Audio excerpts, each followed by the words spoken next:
എല്ലാ മാന്യപ്രേക്ഷകർക്കും സാമൂഹ്യ പാഠത്തിലേക്ക് ഹൃദ്യമായ സ്വാഗതം. ജീവന്റെ സചേതനമായ നിലനിൽപ്പിന് വൃക്കകളുടെ പങ്ക് നിർണായകമാണ്. ശരാശരി കണക്കുകൾ അനുസരിച്ച് സമകാലീന ലോകത്തിൽ വൃക്കരോഗികളുടെ തോത് ഗണ്യമായി വർദ്ധിക്കുന്നു. കുട്ടികളിലും ഇന്ന് വൃക്കരോഗങ്ങൾ ദൃശ്യമാണ്. നാം ഇന്ന് സാമൂഹ്യ പാഠത്തിൽ സംസാരിക്കുന്നത് കുട്ടികളിൽ കാണപ്പെടുന്ന വൃക്കരോഗങ്ങളെക്കുറിച്ചും രോഗലക്ഷണങ്ങളെക്കുറിച്ചും ചികിത്സാവിധികളെക്കുറിച്ചും ഒക്കെയാണ്. ഈ വിഷയത്തെക്കുറിച്ച് സംസാരിക്കുവാൻ ഇന്ന് നമ്മോടൊപ്പം അതിഥിയായി എത്തിച്ചേർന്നിരിക്കുന്നത് ഡോക്ടർ സൂസൻ ഉദുപ്പ്, chief in pediatric nephrology, government medical college, Trivandrum. സ്വാഗതം ചെയ്യുന്ന മേഡത്തെ ആദരപൂർവ്വം സാമൂഹ്യ പാഠത്തിലേക്ക്. നമസ്കാരം മേഡം. മേഡം, നാം ഇന്ന് സാമൂഹ്യ പാഠത്തിൽ സംസാരിക്കുന്നത് കുട്ടികളിൽ കാണപ്പെടുന്ന വൃക്ക രോഗങ്ങളെക്കുറിച്ചാണ്. നമുക്കറിയാം, ആഗോളതലത്തിൽ വൃക്കരോഗികളുടെ എണ്ണം തോത് ഇന്ന് വർദ്ധിച്ചുകൊണ്ടേയിരിക്കുന്നു. ആദ്യമായി ചോദിച്ചുകൊള്ളട്ടെ മേഡം, മുതിർന്നവരിൽ കാണപ്പെടുന്ന വൃക്കരോഗങ്ങൾ കുട്ടികളിലും സാധാരണയായി ദൃശ്യമാകാറുണ്ടോ? തീർച്ചയായിട്ടും വലിയവരിൽ ബാധിക്കുന്ന വൃക്കരോഗങ്ങൾ എല്ലാം തന്നെ കുട്ടികളെയും ബാധിക്കാമെന്നുള്ളതാണ് നമ്മൾ മനസ്സിലാക്കേണ്ട ഒരു പ്രധാനപ്പെട്ട കാര്യം. ഇതുകൂടാതെ ജന്മനാ ഉള്ള വൃക്കകളുടെ വളർച്ചയും വൃക്കകളുടെ പ്രവർത്തനവും വൃക്കകളിൽ നിന്ന് മൂത്രസഞ്ചിയിലേക്ക് എത്തുന്നതിനും പുറത്തേക്ക് പോകുന്നതിനുമുള്ള ആ ട്യൂബുകളിലുള്ള തടസ്സങ്ങളും ഒക്കെ കുട്ടികളിൽ സ്ഥായിയായിട്ടുള്ള വൃക്കരോഗങ്ങൾക്കും ബുദ്ധിമുട്ടുകൾക്കും വഴിതെളിക്കാറുണ്ട്. മേഡം പറയുകയുണ്ടായി, മുതിർന്നവരിൽ സാധാരണയായി കാണപ്പെടുന്ന വൃക്കരോഗങ്ങൾ എല്ലാം തന്നെ കുട്ടികളിൽ ദൃശ്യമാകാറുണ്ട്. കുട്ടികളിൽ സാധാരണയായി കാണപ്പെടുന്ന വൃക്കരോഗങ്ങൾ ഏതെല്ലാമാണ് എന്നൊന്ന് പറയാമോ? ഞാൻ പറഞ്ഞതുപോലെ തന്നെ വൃക്കകളുടെ പ്രവർത്തന മാന്ദ്യം കുട്ടികൾക്കുണ്ടാവുന്നത് വൃക്കകളുടെ കുഞ്ഞിന്റെ ശരീരം അമ്മയുടെ ഗർഭത്തിലിരിക്കെ തന്നെ അത് ഉരുവാകുന്ന സമയത്ത് വൃക്കകൾക്കുണ്ടാകുന്ന ചില തകരാറുകൾ, പൂർണ്ണ വളർച്ച എത്താത്ത വൃക്കകളിൽ നിന്നും മൂത്രം പുറത്തേക്ക് പോകുവാനുള്ള തടസ്സം, ഇവയെല്ലാം കുട്ടികളിലെ വൃക്കരോഗത്തിന്റെ ഒരു പ്രധാനപ്പെട്ട കാരണമാണ്. ഇതുകൂടാതെ വൃക്കകളിലും മൂത്രനാളികളിലും മൂത്രസഞ്ചിയിലും ഒക്കെ ഉണ്ടാകുന്ന അണുബാധ, അതുമൂലം വൃക്കകളുടെ മാന്ദ്യത്തിന് കാരണമാകാം. പിന്നീട് അക്യൂട്ട് നെഫ്രൈറ്റിസ് രോഗം, നമ്മൾ ഈ മഴക്കാലത്തും അതുപോലെ തന്നെ വേനൽക്കാലത്തും ചില അണുബാധകളിൽ നിന്നും അതിന്റെ പരിണത ഫലമായിട്ട് വൃക്കകൾക്ക് നീർക്കെട്ടുണ്ടാവുകയും മൂത്രത്തിൽ രക്തത്തിന്റെ അംശം കാണുകയും ചെയ്യുന്ന ഒരു രോഗമാണ് നെഫ്രൈറ്റിസ്. പിന്നെ ഉപ്പിന്റെ രോഗമെന്ന നാട്ടിലെല്ലാം അറിയപ്പെടുന്ന നെഫ്രോട്ടിക് സിൻഡ്രോം, അതും കുട്ടികളിലെ ഒരു പ്രധാനപ്പെട്ട വൃക്കരോഗമാണ്. മാത്രമല്ല, വലിയവരിൽ എന്നതുപോലെ വൃക്കകളിൽ ഉണ്ടാകുന്ന കല്ലുകൾ, അതും കുട്ടികളിൽ ഇന്ന് നമ്മൾ ധാരാളമായി കണ്ടുവരുന്നുണ്ട്. ജീവിതശൈലി രോഗങ്ങളും ഉയർന്ന രക്തസമ്മർദ്ദവും ഒക്കെ കുട്ടികളെയും ബാധിക്കുന്നതായിട്ട്, അവരുടെ വൃക്കകൾക്കും പ്രശ്നങ്ങൾ ഉണ്ടാക്കുന്നതായിട്ട് ഇന്ന് നമുക്ക് കാണുവാൻ സാധിക്കും. മേഡം പറയുകയുണ്ടായി, ജീവിതശൈലി രോഗങ്ങളും ഉയർന്ന രക്തസമ്മർദ്ദവും ഒക്കെ കുട്ടികളുടെ വൃക്കകൾക്കും രോഗകാരണമാകുന്നതായി ഇന്ന് പഠനങ്ങൾ തെളിയിക്കുന്നു. നമ്മൾ കുട്ടികളിലേക്ക് വരുമ്പോൾ കുട്ടികൾക്ക് പലപ്പോഴും ഉണ്ടാകുന്ന അസ്വസ്ഥത എന്ത് എന്ന് പാരന്റ്സിനോട് പറയുവാൻ സാധിക്കാതെ പോകുന്നു. ഈ കുട്ടികൾക്ക് വൃക്കരോഗം ഉണ്ട് എങ്കിൽ പ്രധാനമായി കുട്ടികൾ പ്രകടിപ്പിക്കുന്ന രോഗലക്ഷണങ്ങൾ എന്തെല്ലാമാണ് പറയാമോ? നാം ആദ്യമേ തന്നെ പറഞ്ഞുവല്ലോ, കുഞ്ഞുങ്ങൾക്ക് ഗർഭാവസ്ഥയിലിരിക്കെ തന്നെ ഉണ്ടാകുന്ന പ്രശ്നങ്ങൾ കുഞ്ഞ് ജനിച്ചു കഴിയുമ്പോൾ തന്നെ അതിന്റെ ലക്ഷണങ്ങൾ കണ്ടു തുടങ്ങും.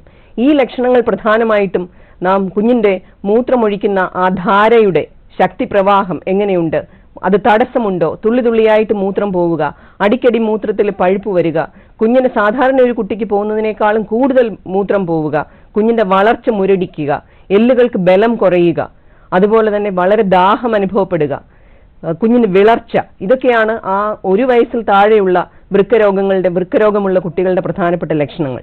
പിന്നെ മൂത്രത്തിലെ അണുബാധ അടിക്കടി ഉണ്ടാവുക, അണുബാധയുള്ള അവസ്ഥയിൽ കുഞ്ഞിന് ശക്തിയായിട്ടുള്ള പനി വരാം. മാത്രമല്ല, കുഞ്ഞിന്റെ മൂത്രം തുള്ളിയായിട്ട് പോകാം, മൂത്രത്തിന് വല്ലാത്ത ഒരു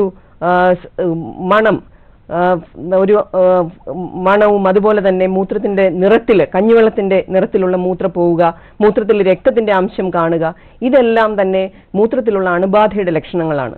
പിന്നെ ഈ ഞാൻ പറഞ്ഞ നെഫ്രോട്ടിക് സിൻഡ്രോം, ഉപ്പിന്റെ രോഗം, അതിലൊക്കെയുള്ള പ്രധാനപ്പെട്ട ലക്ഷണങ്ങൾ ശരീരത്തിലെല്ലാം നീരുണ്ടാവുക, മൂത്രത്തിന്റെ നിറത്തിൽ വ്യത്യാസം വരിക, മൂത്രത്തിന്റെ അളവ് കുറയുക, ഉയർന്ന രക്തസമ്മർദ്ദം ഉണ്ടാവുക, ഇവയൊക്കെയാണ് ഇത്തരം രോഗങ്ങളുടെ, ഈ നെഫ്രോട്ടിക് സിൻഡ്രോം, ഉപ്പിന്റെ രോഗം പോലുള്ള രോഗങ്ങളുടെ ലക്ഷണങ്ങൾ. മേഡം ജന്മനാ ഉള്ള വൃക്കരോഗങ്ങളെ കുറിച്ച് പറയണ്ടായി. കുട്ടികൾക്ക് ജനിക്കുന്ന സമയത്ത് തന്നെ ഉണ്ടാകുന്ന വൃക്കരോഗങ്ങൾ, ഒരുപക്ഷെ ഗർഭാവസ്ഥയിൽ ഇത് കണ്ടെത്തുകയാണ് എങ്കിൽ ഈ വൃക്കരോഗങ്ങൾ ഒരു പരിധിവരെ തടയുവാൻ സാധിക്കും. ഇത്തരത്തിൽ ഗർഭാവസ്ഥയിൽ വൃക്കരോഗങ്ങൾ കണ്ടെത്തുവാൻ സാധിക്കുമോ എന്നതിനെക്കുറിച്ച്, എങ്ങനെ അത് തടയാൻ സാധിക്കും എന്നതിനെക്കുറിച്ചൊന്ന് പറയാമോ? തടയുക എന്ന് പറയുന്നത് നമുക്ക് ഒരു പരിധിവരെ സാധിക്കുകയില്ലെങ്കിലും പെട്ടെന്ന് അതിനെ കണ്ടുപിടിക്കുവാൻ നമുക്ക് സാധിക്കും. കുഞ്ഞ് അമ്മയുടെ ഗർഭത്തിൽ ഇരിക്കുന്ന സമയത്ത് തന്നെ ഒരു 4 മാസത്തിന് ശേഷമുള്ള ഒരു അൾട്രാസൗണ്ട് സ്കാൻ പരിശോധനയിലൂടെ തന്നെ കുഞ്ഞിന്റെ വൃക്കകൾ സാധാരണഗതിയിൽ ഉള്ള വൃക്കകളാണോ അതോ എന്തെങ്കിലും പ്രശ്നങ്ങളുള്ള വൃക്കകളാണോ എന്ന് മനസ്സിലാക്കുവാൻ സാധിക്കും. അമ്നിയോട്ടിക് ദ്രവം വളരെ അളവ് കുറയുക, അമ്മയുടെ വയറിന് വലിപ്പക്കുറവ് അനുഭവപ്പെടുക, അതുപോലെ കുഞ്ഞിന്റെ വളർച്ച മുരടിക്കുക, ഇവയൊക്കെ വൃക്കരോഗത്തിന്റെ ലക്ഷണങ്ങളാകാം. മാത്രമല്ല ഈ സ്കാനിംഗ് പരിശോധനയിലൂടെ വൃക്കയിൽ വീക്കം കാണുന്നതും വളരെ സാധാരണമാണ്. അത്തരത്തിലുള്ള വീക്കം കാണുന്നത് ഒരുപക്ഷെ ഒരു വൃക്കയിലാകാം, അല്ലെങ്കിൽ 2 വൃക്കകളിലും വീക്കം കാണുന്നതും നാം കണ്ടുവരുന്നുണ്ട്. അത്തരം കുട്ടികളെ ഒരു കുഞ്ഞ് വയറ്റിനുള്ളിൽ ഇരിക്കുമ്പോൾ തന്നെ ഒരു മാസം തോറുമുള്ള സ്കാനിംഗ് പരിശോധനയിലൂടെ ഈ വീക്കം വർദ്ധിച്ചു വരുന്നുണ്ടോ അതോ കുറയുന്നുണ്ടോ എന്നുള്ള ഒരു തുടർ പരിശോധന ആവശ്യമാണ്. മാത്രമല്ല ഈ 2 വൃക്കകളിലെയും വീക്കമുണ്ടെങ്കിൽ മിക്കവാറും ഒരു തടസ്സം, മൂത്രനാളികളിലുള്ള തടസ്സം ഉണ്ടാകാനും മൂത്രസഞ്ചിയിൽ നിന്നും മൂത്രം പുറത്തേക്ക് പോകാത്ത വിധത്തിലുള്ള ബ്ലോക്ക്, അത് വൃക്കയുടെ വളർച്ചയെ തന്നെ മുരടിപ്പിച്ചു കളയും. അങ്ങനെയുള്ള കുഞ്ഞുങ്ങൾക്ക് കുഞ്ഞ് ജനിച്ചതിന് ശേഷം വളരെ വേഗം തന്നെ നാം അതിനുള്ള തുടർ ചികിത്സകളിലേക്ക് പോകേണ്ടത് അത്യാവശ്യമാണ്. അപ്പോൾ വേഗത്തിൽ കണ്ടുപിടിക്കുക, പ്രശ്നങ്ങളുണ്ടെങ്കിൽ മനസ്സിലാക്കുക, ഇതൊക്കെ ഇന്ന് നമുക്ക് സാധ്യമാണ്. മറ്റൊരു പ്രശ്നം, വൃക്കകൾ ജന്മനാലെ തന്നെ തടസ്സമില്ലെങ്കിൽ പോലും വളർച്ച മുരടിച്ചു പോവുക, അല്ലെങ്കിൽ വൃക്കകളിൽ ഒരു വൃക്ക മാത്രം ഉണ്ടാവുക, അല്ലെങ്കിൽ വൃക്കകൾക്ക് പകരം ആ സ്ഥാനത്ത് കുറച്ച് വെള്ളം നിറച്ച സഞ്ചികൾ, വൃക്കകൾ നന്നായിട്ട് ഉരുവായിട്ടില്ല എന്നുള്ള ഒരവസ്ഥ. ഇതൊക്കെയുള്ള കുഞ്ഞുങ്ങളെ ഈ ഗർഭാവസ്ഥയിൽ തന്നെ കണ്ടു മനസ്സിലാക്കാൻ സാധിച്ചാൽ 2 വൃക്കകളും വളരെ മോശമാണെങ്കിൽ ഒരു 4-ാം മാസത്തിന് ഉള്ളിൽ നമ്മൾ കണ്ടുപിടിക്കുകയും നമുക്ക് ആ ഗർഭം മുന്നോട്ട് പോകേണ്ട എന്ന തരത്തിലുള്ള തീരുമാനങ്ങൾ എടുക്കാനും സാധിക്കും. കാരണം ഇത്തരം കുഞ്ഞുങ്ങൾ ജനിച്ചു കഴിഞ്ഞാൽ അവർക്ക് ജനനം കഴിഞ്ഞ ഉടനെ തന്നെ ഡയാലിസിസിലേക്ക് പോവുക, വൃക്ക മാറ്റിവെക്കൽ ശസ്ത്രക്രിയ വേണ്ടി വരിക, ഇതൊന്നും നമ്മുടെ നാട്ടിൽ ഇന്നുവരെയും നമുക്ക് അത്രത്തോളം ഒരു ലെവലിലേക്ക് നമ്മൾ വന്നിട്ടില്ല. അതുകൊണ്ട് അത്തരം വൃക്കകൾ 2ഉം വളരെ മോശമാണെന്നുള്ള ഒരു സ്ഥിതിയാണെങ്കിൽ ആ ഗർഭം വേണ്ട എന്ന് വെച്ച് അത് ഇല്ലാതെയാക്കുന്ന ഒരു കാര്യം ചെയ്യാൻ സാധിക്കും വളരെ നേരത്തെ കണ്ടുപിടിച്ചാൽ. അല്ല 2 വൃക്കകളിൽ 1 മാത്രമേ കേടുള്ളൂവെങ്കിൽ ഈ കുഞ്ഞിനെ നമുക്ക് മുന്നോട്ട് കൊണ്ടുപോയി ആ പ്രസവത്തിൽ കൂടെ കുഞ്ഞ് ജനിച്ചതിന് ശേഷം തുടർ പരിശോധനകൾ ചെയ്യുവാനും ആ കുഞ്ഞിന് വേണ്ടത്ര ചികിത്സ നൽകുവാനും സാധിക്കും. അതുപോലെ തടസ്സമുണ്ട്, വൃക്കകൾ ഒരുമാതിരി നന്നായിട്ടൊക്കെ പ്രവർത്തിക്കുന്നുണ്ട്, അമ്നിയോട്ടിക് ദ്രവത്തിന് ആവശ്യത്തിനുള്ള ദ്രവമുണ്ട് എന്നൊക്കെയുള്ള ആ ഒരു അവസ്ഥയാണെങ്കിൽ ആ ഗർഭം മുന്നോട്ട് കൊണ്ടുപോകാനും കുഞ്ഞിന് വേണ്ടത്ര ചികിത്സ എത്രയും വേഗം തന്നെ കുഞ്ഞ് ജനിച്ചതിന് ശേഷം കൊടുക്കുവാനുമുള്ള എല്ലാ സൗകര്യങ്ങളും നമ്മുടെ നാട്ടിൽ ഇപ്പോൾ ലഭ്യമാണ്. മാഡം, ജന്മനായുള്ള വൃക്കരോഗങ്ങളെ കുറിച്ച് പറയുമ്പോൾ കുഞ്ഞ് ജനിച്ചു കഴിഞ്ഞു, രോഗലക്ഷണങ്ങൾ മനസ്സിലാക്കിയിട്ട് വൃക്കരോഗമാണെന്ന് സ്ഥിരീകരിക്കുന്നു, ചികിത്സ എപ്രകാരമാണ് ആരംഭിക്കേണ്ടത് എന്നൊന്ന് പറയാമോ മാഡം? ഈ മൂത്ര തടസ്സം ജന്മനാലെയുള്ള കുഞ്ഞുങ്ങൾക്ക് ജനിച്ച ഉടനെ തന്നെ ഒരു പീഡിയാട്രിക് സർജനെ കാണുകയും ആ ബ്ലോക്ക് മാറ്റുവാൻ വേണ്ടിയുള്ള കാര്യങ്ങൾ നമ്മൾ അത് ഓപ്പറേഷൻ വഴിയാണെങ്കിൽ ഓപ്പറേഷൻ ചെയ്ത് മാറ്റുവാനുള്ള കാര്യങ്ങൾ എത്രയും വേഗം തന്നെ ചെയ്യേണ്ടതാണ്. എന്നാൽ ചില സന്ദർഭങ്ങളിൽ ഈ തടസ്സമല്ല പ്രശ്നം, പക്ഷേ മൂത്രസഞ്ചിയിൽ നിന്നും മൂത്രം വൃക്കയിലേക്ക് തിരിച്ചു കയറി പോകുന്ന ഒരു പ്രശ്നമുണ്ട്. സാധാരണഗതിയിൽ വൃക്കയിൽ നിന്നും മൂത്രസഞ്ചിയിലേക്ക് മൂത്രം വന്നു കഴിഞ്ഞാൽ അത് തിരികെ പോകാതിരിക്കാൻ തക്കവണ്ണം ഒരു വാൽവ് നമുക്ക് ദൈവം തന്നിട്ടുണ്ട്. ആ വാൽവിന്റെ പ്രവർത്തനം ചില കുഞ്ഞുങ്ങളിൽ ജന്മനാ തന്നെ പ്രശ്നമായിരിക്കും. അത്തരം കുഞ്ഞുങ്ങളിൽ മൂത്രം ഒഴിക്കുന്ന സമയത്ത് മൂത്രം വൃക്കകളിലേക്ക് തിരികെ പ്രവേശിക്കുകയും അത് മൂത്രത്തിലുള്ള അടിക്കടിയുള്ള അണുബാധയ്ക്കും വൃക്കയുടെ വളർച്ചയും അതുപോലെ തന്നെ വൃക്കയുടെ പ്രവർത്തനവും മന്ദീഭവിക്കുന്ന ഒരു അവസ്ഥയിലേക്ക് പോകുവാനും ഉള്ള സാധ്യതയുണ്ട്.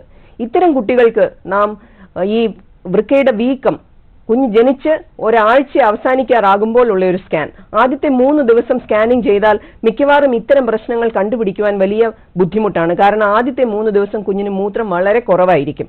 അപ്പോൾ ധൃതിയിൽ പിടിച്ച് കുഞ്ഞ് ജനിച്ച് ഉടനെ കൊണ്ടുപോയി സ്കാനിങ് ചെയ്യുകയല്ല, ബ്ലോക്ക് ഇല്ലാത്ത അവസ്ഥയാണെന്ന് ഉണ്ടെങ്കിൽ മൂത്രം ധാര നന്നായി പോകുന്നു, കുഞ്ഞിന് മൂത്രം ഒഴിക്കുമ്പോൾ തടസ്സമൊന്നുമില്ല. പ്രത്യേകിച്ചും ആൺകുട്ടികളിലാണ് ഈ തടസ്സം കൂടുതലായി കാണുന്നത്. അപ്പോൾ പെൺകുട്ടിയാണ് 2 വൃക്കകളിലും വീക്കമുണ്ടെങ്കിൽ ഒരു 3 ദിവസത്തിന് ശേഷം 7 ദിവസത്തിനുള്ളിൽ ഒരു സ്കാനിംഗ് പരിശോധന ചെയ്യുകയും അതിലെ വൃക്കയുടെ വീക്കം അനുസരിച്ച് കൂടുതൽ തുടർ പരിശോധനകളും തുടർ ചികിത്സയിലേക്കും പോകേണ്ടതാണ്. ഈ കുട്ടികൾക്ക് മൂത്രത്തിൽ അണുബാധയുടെ സാധ്യത വളരെ കൂടുതലാണെന്ന് ഞാൻ പറഞ്ഞുവല്ലോ. അപ്പോൾ ഈ കുഞ്ഞുങ്ങൾക്ക് നമ്മൾ ഈ അണുബാധ ഉണ്ടാകാതിരിക്കുവാൻ വേണ്ടി ആന്റിബയോട്ടിക് മരുന്നുകൾ രാത്രിയിൽ കൊടുക്കുന്ന ആ ഒരു രീതിയിലുള്ള ചികിത്സയും തുടർ പരിശോധനകളും തുടർ സ്കാനിങ്ങുകളും ഒക്കെയാണ് നാം ചെയ്യുന്നത്. മാഡം നമ്മോടൊപ്പം ആദ്യ പ്രേക്ഷകൻ ചേരുകയാണ്. നമുക്കാരെ നോക്കാം. നമസ്കാരം, സാമൂഹ്യ പാഠത്തിലേക്ക് സ്വാഗതം. പരിചയപ്പെടുത്താമോ സാർ? പേരെങ്ങനെയാണ്? ഹലോ. പേരെന്താണ് സാർ? ഹലോ. സാർ കേൾക്കുന്നുണ്ട്, പറയൂ സാർ. പേരെന്താണ്? ഞാൻ ഹൈദരാബാദിൽ നിന്ന് വിളിക്കുകയാണ്. എന്റെ പേര് സോമൻ എന്നാണ്. ഓക്കെ സാർ, നാം ഒന്ന് സംസാരിക്കുന്നത് എന്റെ മകൾക്ക് വേണ്ടിയാണ് ചോദിക്കുന്നത്. രണ്ടാമത്തെ കുഞ്ഞിന് പ്രഗ്നൻസിയാണ്. ഇപ്പൊ 2 മാസം കഴിഞ്ഞു. അപ്പൊ ഈ കിഡ്നി സംബന്ധമായ കാര്യങ്ങൾ എത്രാമത്തെ മാസം ഗർഭസ്ഥ ശിശു ആയിരിക്കുമ്പോൾ നമ്മൾ സ്കാൻ ചെയ്ത് നോക്കണമെന്ന് ചോദിക്കുന്നതാ. 16 ആഴ്ച. 16 ആഴ്ചയിൽ നമ്മള് 12 ആഴ്ചയ്ക്കും 16 ആഴ്ചയ്ക്കും ഇടയ്ക്ക് ഒരു സ്കാനിങ് പരിശോധന ചെയ്താല് വൃക്കകളിലെ ഏത് വിധത്തിലുള്ളതാണ്, അവയ്ക്ക് തടസ്സമുണ്ടോ, അവ ശരിയായ സ്ഥാനത്ത് തന്നെയാണോ ഇരിക്കുന്നത്, 2 വൃക്കകളുടെയും വലിപ്പം എങ്ങനെയുണ്ട്, ആ കുഞ്ഞിന്റെ വളർച്ചയ്ക്കനുസരിച്ച് വൃക്കകളും വളരുന്നുണ്ടോ എന്നൊക്കെ നമുക്ക് മനസ്സിലാക്കാൻ സാധിക്കും. അതെ മാഡം, ഈ 16 ആഴ്ച കഴിയുമ്പോ ഏതാണ്ട് ഒരു 4 മാസം കഴിയുമല്ലോ. അപ്പൊ എന്തെങ്കിലും തകരാറ് ഉണ്ടെന്ന് അറിഞ്ഞാൽ പിന്നെ എന്തെങ്കിലും ചെയ്യാൻ പറ്റുമോ? എന്തെങ്കിലും തകരാറെന്ന് പറഞ്ഞാൽ നമ്മുടെ ഈ കുഞ്ഞിന്റെ ഗർഭം മുന്നോട്ട് കൊണ്ടുപോകണമോ വേണ്ടയോ എന്നുള്ള ഒരു തീരുമാനം എടുക്കാനായിട്ട് നമ്മൾ ആദ്യത്തെ സ്കാനിങ് കഴിഞ്ഞ ഒരു 2 ആഴ്ചയ്ക്കും 4 ആഴ്ചയ്ക്കും ഇടയ്ക്ക് വീണ്ടും ഒരു സ്കാനിങ്ങും കൂടെ ചെയ്ത് ആദ്യത്തെ സ്കാൻ ചെയ്തു 6 ആഴ്ച കഴിഞ്ഞപ്പോ അത് ഓക്കെയാണ്. വീണ്ടും 12ാം ആഴ്ച ആകുമ്പോ വീണ്ടും സ്കാൻ ചെയ്യാൻ പറഞ്ഞിട്ടുണ്ട്. 12ാമത്തെ ആഴ്ചയിലെ സ്കാനിങ് പരിശോധനയിൽ വൃക്കയുടെ പ്രശ്നങ്ങൾ നന്നായി തെളിഞ്ഞു വരില്ല. അപ്പൊ 16ാമത്തെ ആഴ്ചയിലാണ് വ്യക്തമായിട്ട് തെളിഞ്ഞു കാണുന്നത് അല്ലേ? അത് വീണ്ടും നമ്മൾ ഒരു 20ാമത്തെ ആഴ്ച അടുത്ത് ഒന്നുകൂടി സ്കാനിങ് ചെയ്ത് എന്തെങ്കിലും സ്കാൻ ചെയ്ത് നോക്കണം. എന്നിട്ട് എന്തെങ്കിലും സ്ഥായിയായിട്ടുള്ള തകരാറ് 2 വൃക്കകൾക്കും ഉണ്ടോ എന്നുള്ളതൊക്കെ നമുക്ക് മനസ്സിലാക്കാൻ സാധിക്കും. ചെറിയ രീതിയിലുള്ള എന്തെങ്കിലും തകരാറാണെങ്കിൽ നമ്മൾ ഗർഭം മുന്നോട്ട് കൊണ്ടുപോകുവാൻ തന്നെയേ പറയാറുള്ളൂ. മരുന്ന് കൊടുത്ത് അതിന് റെക്ടിഫൈ ചെയ്യാമായിരിക്കും അല്ലേ? നമ്മൾ ആ കുഞ്ഞിന്റെ വളർച്ചയും വൃക്കയുടെ വളർച്ചയും എല്ലാം മുന്നോട്ട് എങ്ങനെ ഉണ്ട് എന്നുള്ളത് തുടർ പരിശോധനകളിലൂടെയും തുടർ സ്കാനിങ്ങുകളിലൂടെയും നമ്മൾ മനസ്സിലാക്കിക്കൊണ്ടിരിക്കും. ശരി മാഡം, പറഞ്ഞതിൽ സന്തോഷം. ഓക്കെ സാർ, വിളിച്ചതിന് വളരെയധികം നന്ദി. മാഡം, നാം സംസാരിച്ചുകൊണ്ടിരുന്നത് കുട്ടികളിൽ ജന്മനാ കാണപ്പെടുന്ന വൃക്കരോഗങ്ങളെക്കുറിച്ചും ഈ രോഗ ചികിത്സ എത്തരത്തിൽ അല്ലെങ്കിൽ ഏത് സമയത്താണ് ആരംഭിക്കേണ്ടത് എന്നതിനെക്കുറിച്ചുമാണ്. മാഡം, അതോട് അനുബന്ധിച്ച് ചോദിക്കുകയാണ്, ഈ ചികിത്സാ സൗകര്യം, ജന്മനാൽ കാണപ്പെടുന്ന വൃക്കയ്ക്ക് തകരാറുള്ള കുട്ടികൾക്കുള്ള ചികിത്സാ സൗകര്യം എല്ലാ ഹോസ്പിറ്റലിലും ലഭ്യമാണ് മാഡം? മിക്കവാറും നമ്മുടെ എല്ലാ മെഡിക്കൽ കോളേജുകളിലും അതുപോലെ തന്നെ നമ്മുടെ ജനറൽ ആശുപത്രികളിലും പീഡിയാട്രിക് സർജറി വിഭാഗം പ്രവർത്തനം ഉണ്ടെങ്കിൽ പീഡിയാട്രിക് സർജറി ഡോക്ടർമാരെയാണ് ഈ കുഞ്ഞുങ്ങൾക്ക് ഓപ്പറേഷൻ വേണ്ടി വരികയാണെങ്കിൽ കാണിക്കേണ്ടത്. പീഡിയാട്രിക് ഡോക്ടർമാരെ നമ്മുടെ എല്ലാ ആശുപത്രികളിലും ശിശുരോഗ വിദഗ്ധന്മാരുണ്ട്. അവരെ കാണിച്ചും നമുക്ക് ഈ കുഞ്ഞിന് മുന്നോട്ടുള്ള ചികിത്സ എങ്ങനെ ആയിരിക്കണമെന്നുള്ളത് തീരുമാനിക്കാൻ സാധിക്കും. മാഡം, നമ്മളിപ്പോൾ ഒരു പ്രേക്ഷകൻ ചേരുകയാണ്. നമസ്കാരം, സാമൂഹ്യ പാഠത്തിലേക്ക് സ്വാഗതം. പരിചയപ്പെടുത്താമോ സാർ? പേരെന്താണ്? Hello sir. ഹലോ സാർ, സാമൂഹ്യ പാഠത്തിലേക്ക് സ്വാഗതം. പേര് പറഞ്ഞു സാർ. നാം സംസാരിക്കുന്നത് കുട്ടികളിൽ കാണപ്പെടുന്ന വൃക്കരോഗങ്ങളെ കുറിച്ചാണ്. ഡോക്ടറോട് ചോദിച്ചോളൂ സാർ. Hello sir. പറഞ്ഞോളൂ. നമ്മുടെ ഒരു കൊച്ചുമകന് ഈ ബർത്ത് തന്നെ പിന്നെ ഒരു റിഫ്ലക്സ് മറ്റേതൊക്കെ ഉണ്ടായിരുന്നേ. എന്താ മനസ്സിലായില്ല? റിഫ്ലക്സേ യൂറിനറി ഇൻഫെക്ഷൻ വന്നു. അതിനൊരു ഡയഗ്നോസ് ചെയ്ത് ഒരു ചെറിയ സർജറി ഒക്കെ ചെയ്യുന്നുണ്ട്. അത് ഈ ബർത്ത് തന്നെയുള്ള വാൾവ് മറ്റേ എന്താ റിഫ്ലക്സ് ഒക്കെ ഉണ്ടായിരുന്നു. ഓക്കെ, 2 വശത്തുമോ ഒരു വശത്ത് മാത്രമോ? 2 വശത്തും ഉണ്ടായിരുന്നോ? അത് ഒരു രണ്ടിനെ ഉണ്ടായിരുന്നു. സ്കാനിങ്ങിലൊക്കെ അത് ഒരു ഹൈഡ്രോനെഫ്രോസിസ്, ഒന്നിലും മൈൽഡ് മറ്റേ കുറച്ച് ഇതായിട്ട് അങ്ങനെയായിട്ടാണ് ഇപ്പൊ ഡയഗ്നോസ് ഉണ്ടായിരുന്നേ. അത് സ്കാനിങ്ങിൽ എല്ലാ സമയത്തും ഉണ്ടായിരുന്നില്ല.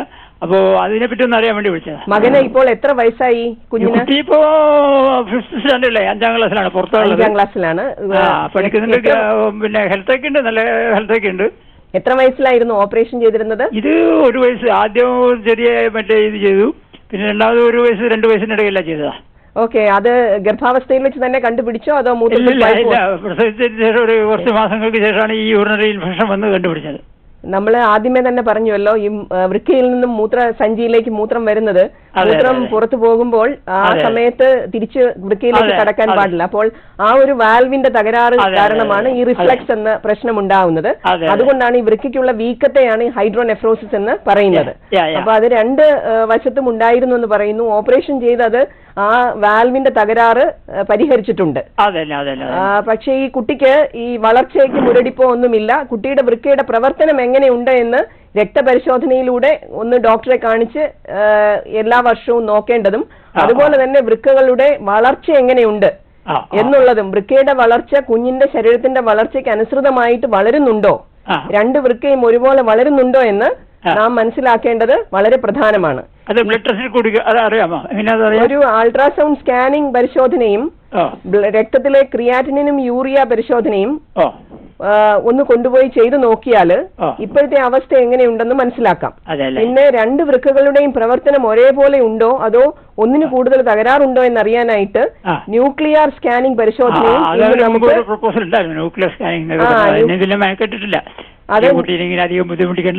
ഇല്ല അത് ചെയ്തു നോക്കേണ്ടതാണ്. പിന്നെ ഇത്തരം കുട്ടികൾക്ക് ഉണ്ടാകാവുന്ന ഒരു ഭാവിയിൽ ഉണ്ടാകാവുന്ന ഒരു പ്രശ്നമെന്ന് പറയുന്നത് അവരുടെ വൃക്കയ്ക്ക് എന്തെങ്കിലും തകരാറ്, സ്കാറിംഗ് എന്ന് പറയും, വടുക്കൾ ഉണ്ടാവും ചിലപ്പം വൃക്കകളിലെ ഈ മൂത്രത്തിലെ അണുബാധ കാരണം. അപ്പൊ ഈ ഇതുപോലെ അണുബാധ കാരണം വടുക്കൾ ഉണ്ടായിട്ടുണ്ടോ ഇല്ലയോ എന്നുള്ളത് നമുക്ക് ഈ ന്യൂക്ലിയർ പരിശോധനയിലൂടെ, സ്കാനിംഗ് പരിശോധനയിലൂടെ അറിയാൻ സാധിക്കും. അപ്പോൾ ഈ വടുക്കൾ ഉള്ള കുട്ടികൾക്ക് ഉയർന്ന രക്തസമ്മർദ്ദം ഉണ്ടാകുവാനുള്ള സാധ്യത മറ്റു കുട്ടികളെക്കാളും കൂടുതലാണ്. അതുപോലെ മൂത്രത്തിൽ കൂടെ പ്രോട്ടീനിന്റെ അംശം ധാരാളമായി നഷ്ടപ്പെടുന്നുണ്ടോ എന്നുള്ളതും നമുക്ക് മൂത്ര പരിശോധനയിലൂടെ മനസ്സിലാക്കാൻ സാധിക്കും. അപ്പൊ ഈ കാര്യങ്ങളെല്ലാം ചെയ്യുവാൻ വേണ്ടിയിട്ട് അടുത്തുള്ള ശിശുരോഗ വിദഗ്ധനെ കാണിച്ച് ഒന്ന് പരിശോധനകൾ ചെയ്യേണ്ടതും കുഞ്ഞിന്റെ രക്തസമ്മർദ്ദം ഒന്ന് അളക്കേണ്ടതും ആവശ്യമാണ്. ശിശുരോഗ വിദഗ്ധനെ കാണിച്ചാൽ മതി അല്ലേ? മതി. ശിശുരോഗ വിദഗ്ധനെ കാണിച്ചിട്ട് കൂടുതൽ പ്രശ്നങ്ങൾ ഉണ്ടെങ്കിൽ മാത്രം വൃക്കരോഗ വിദഗ്ധനെ കാണിച്ചാൽ മതി.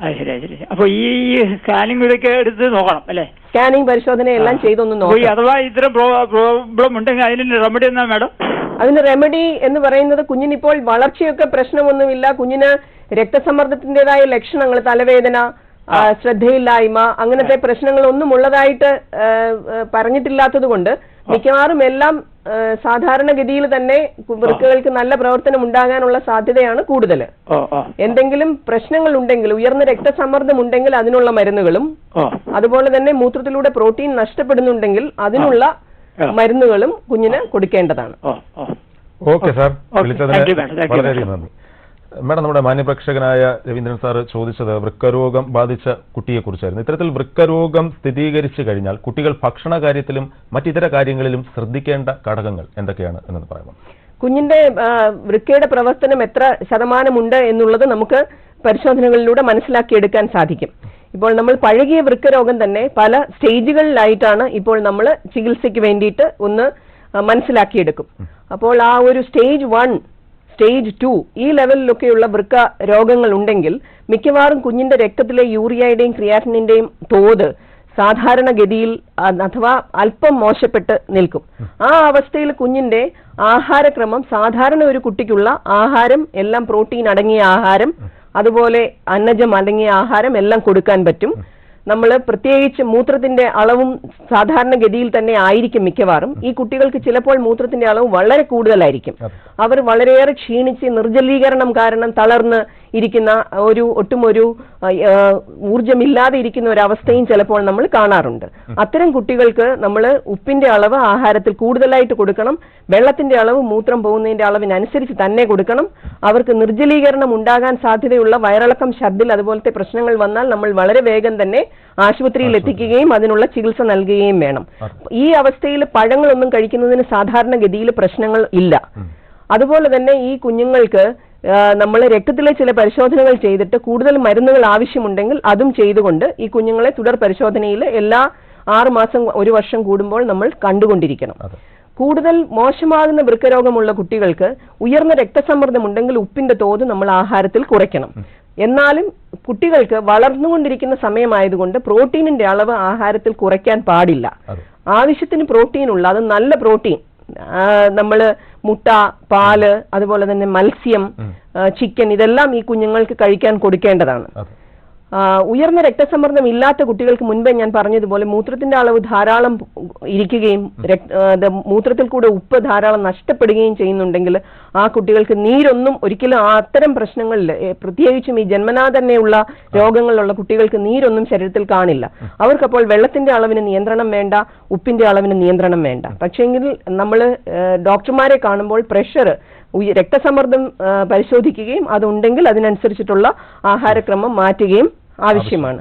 ഈ കുഞ്ഞുങ്ങൾക്ക് അവർ ഈ 1ാമത്തെയും 2ാമത്തെയും സ്റ്റേജിലിരിക്കുന്ന കുട്ടികൾക്ക് ഈ വ്യായാമം ചെയ്യുന്നതിനോ കളികളിൽ ഏർപ്പെടുന്നതിനോ ഒന്നും യാതൊരു പ്രശ്നങ്ങളുമില്ല. പക്ഷെ കളിച്ചിട്ടൊക്കെ വരുമ്പോൾ ഇപ്പോൾ നല്ല ചൂടുള്ള കാലാവസ്ഥയാണ്, കുഞ്ഞ് നന്നായിട്ട് വിയർക്കുന്നു, കുഞ്ഞ് ക്ഷീണിച്ചു പോകുന്നു എന്നുള്ള ഒരു അവസ്ഥ ഉണ്ടാകാതെ കുഞ്ഞിന് ആവശ്യത്തിന് വെള്ളം, പ്രത്യേകിച്ചും ഉപ്പ് ചേർത്ത മോരും വെള്ളമോ അങ്ങനെ എന്തെങ്കിലുമൊക്കെ, കഞ്ഞിവെള്ളം ഉപ്പിട്ടതോ, അങ്ങനെ ഉപ്പിട്ട് തന്നെയുള്ള വെള്ളം ഇത്തരം കുട്ടികൾക്ക്, ഇത്തരം പ്രശ്നങ്ങളുള്ള കുട്ടികൾക്ക് കൊടുക്കേണ്ടതാണ്. പിന്നീട് നമ്മൾ പറഞ്ഞുവല്ലോ, 4ാമത്തെയും 5ാമത്തെയും സ്റ്റേജിലേക്ക് വൃക്കരോഗം വന്നു കഴിഞ്ഞാൽ ആഹാരക്രമത്തിൽ കൂടുതൽ ശ്രദ്ധ ചെലുത്തേണ്ടത് ആവശ്യമാണ്. ആ സമയത്തും പ്രോട്ടീൻ നമ്മൾ ആഹാരത്തിൽ ഇത് കുറയ്ക്കില്ല, അന്നജവും കാലറിയും കുറയ്ക്കില്ല. പക്ഷേങ്കിൽ വെള്ളത്തിന്റെ അളവ്, കുഞ്ഞിന് നീരുണ്ടെങ്കിൽ നീരനുസരിച്ച്, നീരുള്ള കുട്ടികളാണെങ്കിൽ വെള്ളത്തിന്റെ അളവ് നിയന്ത്രിക്കണം, ഉപ്പിന്റെ അളവ് നിയന്ത്രിക്കണം. അതുപോലെ തന്നെ കൊഴുപ്പ് ആഹാരത്തിൽ ഇത് കുറയ്ക്കുകയും വേണം. പ്രത്യേകിച്ചും ഈ ഉപ്പിന്റെ രോഗമൊക്കെയുള്ള കുട്ടികൾക്ക് കൊഴുപ്പിന്റെ അംശം രക്തത്തിൽ വളരെ കൂടുതലായിരിക്കും. അവർക്കപ്പോൾ കൊഴുപ്പ് അധികമുള്ള ആഹാരവും കൊടുക്കാൻ പാടില്ല. കുട്ടിക്ക് പറ്റുന്ന രീതിയിലുള്ള വ്യായാമം ഈ സമയത്തും ചെയ്യുവാനായിട്ട് നമ്മൾ അനുവദിച്ചു കൊടുക്കേണ്ടതാണ്. വയ്യാത്ത കുട്ടിയാണെങ്കിൽ കട്ടിലിൽ കയറി കിടക്കും. അത്തരം അവസ്ഥയിൽ കുഞ്ഞിനെ നിർബന്ധിച്ച് വ്യായാമം ചെയ്യിപ്പിക്കുകയോ അല്ലെങ്കിൽ ജോലി ചെയ്യിപ്പിക്കുകയോ ചെയ്യേണ്ട ആവശ്യമില്ല. പിന്നീട് ഈ കുഞ്ഞുങ്ങള് സ്ഥിരമായിട്ടും ഡോക്ടർമാരെ കണ്ടുകൊണ്ടിരിക്കുന്ന ആ ഒരു തുടർ പരിശോധനയിൽ ഇരിക്കുകയാണെങ്കിൽ ഡോക്ടർക്ക് കാണുമ്പോൾ കുട്ടിയുടെ ആഹാരത്തിലും കുട്ടിയുടെ അതുപോലെ തന്നെ കുട്ടിക്ക് എന്തെല്ലാം ചെയ്യാമെന്നുള്ളതിനെ കുറിച്ചും പറഞ്ഞു മനസ്സിലാക്കാനായിട്ട് സാധിക്കും. അപ്പോൾ ഇത്തരം കുട്ടികളെ സ്ഥിരമായിട്ട് ഇടയ്ക്കിടയ്ക്ക് കൊണ്ടുപോയി കാണിക്കുകയും ഡോക്ടർമാരുടെ നിർദ്ദേശപ്രകാരം അവരുടെ ആഹാരക്രമവും അവരുടെ മറ്റു കാര്യങ്ങളും നമ്മൾ ശ്രദ്ധിക്കേണ്ടതാണ്. മേഡം, നമ്മളിപ്പോൾ ഒരു പ്രേക്ഷകൻ ചേരുകയാണ്. നമസ്കാരം, സാമൂഹ്യ പാഠത്തിലേക്ക് സ്വാഗതം. നമസ്കാരം സാർ, പരിചയപ്പെടുത്താമോ? പേരെന്താണ്? ഹലോ, എന്റെ പേര് ശൈലജൻ. മേഡം എവിടുന്നാ വിളിക്കുന്നത്? ഞാൻ കോന്നി. സാർ, നാം ഇന്ന് സംസാരിക്കുന്നത് കുട്ടികളിൽ കാണപ്പെടുന്ന വൃക്കരോഗങ്ങളെ കുറിച്ചാണ്. അതിന്റെ ലക്ഷണങ്ങൾ എന്താണെന്ന് അറിയണം. വൃക്കരോഗങ്ങളുടെ ലക്ഷണങ്ങള് എന്തുതരം വൃക്കരോഗമാണ് എന്നുള്ളത് അനുസരിച്ചിരിക്കും. ജന്മനാല തന്നെയുള്ള മിക്ക വൃക്കരോഗങ്ങളിലും കുഞ്ഞിന് മൂത്രത്തിന്റെ അളവ് വളരെ കൂടുതലായിരിക്കുകയും അതുപോലെ കുഞ്ഞിന്റെ വളർച്ച മുരടിക്കുകയും കുഞ്ഞിന്റെ എല്ലുകളുടെ ബലം കുറയുകയും എല്ലുകൾക്ക് വളവുണ്ടാകുകയും രക്തക്കുറവുണ്ടാവുകയും കുഞ്ഞ് വളരെയേറെ ക്ഷീണിച്ച് അങ്ങനെയുള്ള ഒരു അവസ്ഥയിലേക്ക് പോകുന്നതാണ് ജന്മനാലയുള്ള സീരിയസ് ആയിട്ടുള്ള വൃക്കരോഗങ്ങളിൽ നമ്മൾ കാണുന്നത്. അല്ലാതെ അടിക്കടി മൂത്രത്തിൽ പഴുപ്പുണ്ടാകുന്ന കുട്ടികൾക്കും ഇതുപോലെയുള്ള ജന്മനാലയുള്ള തടസ്സമോ മറ്റു പ്രശ്നങ്ങളോ ഉണ്ടോ എന്നുള്ളത് നമ്മൾ ശ്രദ്ധിക്കേണ്ടതാണ്. അപ്പോൾ അടിക്കടി ഉണ്ടാകുന്ന മൂത്രത്തിൽ പഴുപ്പ്, വേഗത കുറഞ്ഞ മൂത്രപ്രവാഹം, മൂത്രം പോകുവാനുള്ള തടസ്സം, തുള്ളിതുള്ളിയായി പോകുന്ന മൂത്രം, ഇവയൊക്കെ കുഞ്ഞുങ്ങളിലെ വൃക്കയുടെ രോഗത്തിന്റെ പ്രധാനപ്പെട്ട ലക്ഷണങ്ങളാണ്. കൂടാതെ ഉപ്പിന്റെ രോഗത്തിൽ പ്രധാനമായും നമ്മൾ കാണുന്നത് കുഞ്ഞിന്റെ ശരീരത്തിൽ നീരുണ്ടാവും, മൂത്രം പതഞ്ഞു പോകും. ഇത് വേദന ഉണ്ടാകുന്ന, മൂത്രമൊഴിക്കാൻ വേദന ഉണ്ടാകുന്ന അതിന്റെ ലക്ഷണങ്ങളാണോ? മൂത്രമൊഴിക്കുമ്പോൾ വേദന അനുഭവപ്പെടുന്നുണ്ടെങ്കിൽ കുഞ്ഞു കുടിക്കുന്ന വെള്ളത്തിന്റെ അളവ് സാധാരണഗതിയിൽ ഉണ്ടോ ഇല്ലയോ എന്ന് ശ്രദ്ധിക്കണം. പിന്നെ മൂത്രത്തില് പഴുപ്പിന്റെ അംശമുണ്ടെങ്കിൽ, അണുബാധ ഉണ്ടാകുമ്പോൾ മൂത്രമൊഴിക്കുമ്പോൾ കുഞ്ഞിന് മൂത്രമൊഴിക്കുന്ന സമയത്ത് വേദന അനുഭവപ്പെടാം. പിന്നെ മൂത്രം വളരെ ഗാഠത കൂടിയ, വെള്ളം കുടിക്കുന്നത് കുറവാണ്, മൂത്രത്തിന്റെ ഗാഠത കൂടുമ്പോൾ കല്ലിന്റെ പ്രശ്നം ഉണ്ടാകാനുള്ള സാധ്യതയുള്ള കുട്ടികളാണെങ്കിൽ ചെറിയ രീതിയിലുള്ള പരലുകൾ മൂത്രത്തിൽ ഉണ്ടാവുകയും അവ മൂത്രമൊഴിക്കുന്ന വഴിയിൽ ചെറിയ ചെറിയ മുറിവുകൾ ഉണ്ടാക്കുകയും അതുകൊണ്ടും മൂത്രമൊഴിക്കുമ്പോൾ വേദന അനുഭവപ്പെടാം. ഓക്കെ സാർ, വിളിച്ചതിന് വളരെയധികം നന്ദി. മാഡം, പലപ്പോഴും നെഫ്രൈറ്റിസ് എന്ന രോഗത്തെക്കുറിച്ച് പറഞ്ഞു കേൾക്കാറുണ്ട്. ഈ നെഫ്രൈറ്റിസ് എന്ന രോഗം എന്താണ്? ഇത് കുട്ടികളിൽ ദൃശ്യമാകുന്നുണ്ടോ എന്നൊന്ന് പറയാമോ മാഡം? മഴക്കാലം കഴിയുമ്പോൾ മഴക്കാല സമയത്ത് തൊണ്ടയിൽ വേദന, വേനൽക്കാല സമയത്ത് തൊലിയിൽ ചൊറിച്ചിരങ്ങ്, ഇതൊക്കെ നമ്മുടെ നാട്ടിൽ നമ്മൾ സാധാരണയായി കുട്ടികളിൽ കണ്ടുവരുന്ന പ്രശ്നങ്ങളാണ്. ഇത്തരം പ്രശ്നങ്ങൾ ശരിയായ രീതിയിൽ ഉള്ള മരുന്നുകൾ ഉപയോഗിച്ച് സമയത്ത് ചികിത്സ നൽകിയില്ല എങ്കിൽ ഒരു 2 ആഴ്ചയ്ക്കും 4 ആഴ്ചയ്ക്കും ഇടയിൽ കുട്ടിയുടെ മൂത്രം രക്തനിറത്തിൽ പോവുകയും വളരെയേറെ പ്രയാസമുണ്ട് കുഞ്ഞിന് എന്നുള്ള ആ ഒരു അവസ്ഥ ഉണ്ടാവുകയും ചെയ്യുന്നു. ഈ ഒരു അസുഖത്തിനാണ് ഇങ്ങനെ ചൊറിച്ചിരങ്ങ്, അവയിൽ നിന്നുള്ള പഴുപ്പിൽ നിന്നും അതുപോലെ തന്നെ തൊണ്ട വേദനയിൽ നിന്നുമൊക്കെ ഉണ്ടാകുന്ന അത് വൃക്കയെ പോയി ആ അണു പോയി ബാധിച്ചിട്ട് ഉണ്ടാകുന്ന ഒരു പ്രശ്നമാണ് ഈ നെഫ്രൈറ്റിസ്. അണുബാധയല്ല ഇത്. വൃക്കകൾ, നമ്മുടെ ശരീരം ഈ അണുവിനെതിരെയുള്ള പ്രതികരിക്കുമ്പോൾ ഉണ്ടാകുന്ന ചില ആന്റിബോഡികൾ പോയി ഈ വൃക്കയ്ക്ക് ബുദ്ധിമുട്ടുണ്ടാവുകയാണ് ചെയ്യുന്നത്. വൃക്കയ്ക്ക് നീർക്കെട്ടുണ്ടാവുകയും മൂത്രം രക്തമായി പോവുകയും മൂത്രത്തിന്റെ അളവ് വളരെ കുറയുകയും കുഞ്ഞിന് ഉയർന്ന രക്തസമ്മർദ്ദം ഉണ്ടാവുകയും ജന്നി വരെയും വരാവുന്ന വിധത്തിൽ വൃക്കയുടെ പ്രവർത്തനം സ്തംഭിച്ചു പോകുന്ന ഒരവസ്ഥയും വളരെ മോശപ്പെട്ട അവസ്ഥയിൽ ചിലപ്പോൾ മൂത്രമേ പോവുകയില്ല, ഡയാലിസിസ് പോലുള്ള ചികിത്സാ മാർഗങ്ങൾ ചെയ്യേണ്ടി വരുന്ന രീതിയിൽ പെട്ടെന്നുള്ള വൃക്ക സ്തംഭനത്തിലേക്ക് പോലും ഈ നെഫ്രൈറ്റിസ് രോഗം എത്താറുണ്ട്. പക്ഷെ സാധാരണഗതിയിൽ ഈ നെഫ്രൈറ്റിസ് രോഗം ഇത്രയൊന്നും വളരെ മോശമായ രീതിയിലല്ല. മൂത്രത്തിന് ചുമപ്പ് നിറമുണ്ട്, രക്തസമ്മർദ്ദം കൂടുതലുണ്ട്, കുഞ്ഞിന്റെ കണ്ണിലും മുഖത്തുമൊക്കെ നീരുണ്ട് എന്നുള്ള അവസ്ഥയിലാണ് മിക്കവാറും കുട്ടികളെ ആശുപത്രിയിൽ കൊണ്ടുവരുന്നത്. ആ അവസ്ഥയിൽ നമ്മൾ കുഞ്ഞിന് നെഫ്രൈറ്റിസ് രോഗമുണ്ടോ എന്ന് രക്തപരിശോധനകളിലൂടെ മനസ്സിലാക്കുകയും കുഞ്ഞിന്റെ ഉയർന്ന രക്തസമ്മർദ്ദമാണെങ്കിൽ അതിനുള്ള ചികിത്സാ മാർഗങ്ങൾ സ്വീകരിക്കുകയും ചെയ്യും. മിക്കവാറും ഈ കുട്ടികളെ നമ്മൾ ആശുപത്രിയിൽ കിടത്തി തന്നെ ചികിത്സിക്കേണ്ടി വരാറുണ്ട്. മേഡം, നമുക്ക് വിശദമായി തന്നെ സംസാരിക്കാം. നമ്മുടെ ഒരു പ്രേക്ഷകൻ ചേരുക. നമസ്കാരം, സാമൂഹ്യ പാഠത്തിലേക്ക് സ്വാഗതം. ഹലോ. ഹലോ മേഡം, പേരെങ്ങനെയാണ്? എന്റെ പേര് ലക്ഷ്മി. എവിടെന്നാണ് മേഡം വിളിക്കുന്നത്? മേഡം, നമ്മൾ സംസാരിക്കുന്നത് കുട്ടികളിൽ കാണപ്പെടുന്ന വൃക്കരോഗങ്ങളെ കുറിച്ചാണ്. ഡോക്ടറോട് ചോദിച്ചോളൂ. മാഡം, എന്റെ മോൾക്ക് ഇപ്പം 8 മാസമായി. ബർത്ത് വെയിറ്റ് 2.5 ആയിരുന്നു. ഇപ്പോഴും 8ാം മാസത്തിലും 5 ഉള്ളൂ, 5 കിലോ ഉള്ളു എന്റെ മോൾക്ക്. അപ്പം പിന്നെ മുട്ടിൽ ഇതുവരെയായിട്ട് എഴഞ്ഞു തുടങ്ങിയിട്ടില്ല, സാധാരണ രീതിയിൽ എഴഞ്ഞു തുടങ്ങുന്നുണ്ട്. അപ്പൊ ഇങ്ങനെ വെയിറ്റ് കുറയുന്നത് ഏതെങ്കിലും വൃക്കരോഗത്തിന്റെ ലക്ഷണം വല്ലതും ആണോ മാഡം? 2.5 കിലോ തൂക്കമെന്ന് പറയുന്നത് വളരെ കുറവല്ലെങ്കിലും കുറവ് തന്നെയാണ്. 2.5 കിലോയാണ് നമ്മൾ കുറഞ്ഞ തൂക്കമുള്ള കുട്ടികളെ നമ്മൾ 2.5 കിലോയും അതിന് താഴെയുമുള്ള കുട്ടികളെയാണ് തൂക്കം കുറഞ്ഞ കുട്ടികളായിട്ട് കണക്കാക്കുന്നത്.